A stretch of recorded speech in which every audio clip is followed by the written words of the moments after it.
friends. So almost all exercise parks will have something similar to this. It's just a basic bench, and usually in the description they use it for doing sit-ups. So what we're going to use it today is going to be for a lower body circuit, and I'm going to show you a couple of exercises you can do it on. So simple squats, right? We can do that.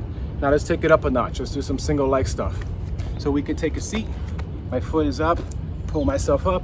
Now we turn it into a single leg squat. Again, I pull myself up, and now it is a single leg squat. I can show you a side view. So before I do this, I take a big inhale, up, and then 3, 2, 1. So that's one movement. The next movement will be a lateral squat. So essentially, I'm going to step out to the side, come back to a single leg squat. Up, and move, knee, hip, foot tracking, stop, and I'm down. What do you think? Post in the comments. I have much more to show you.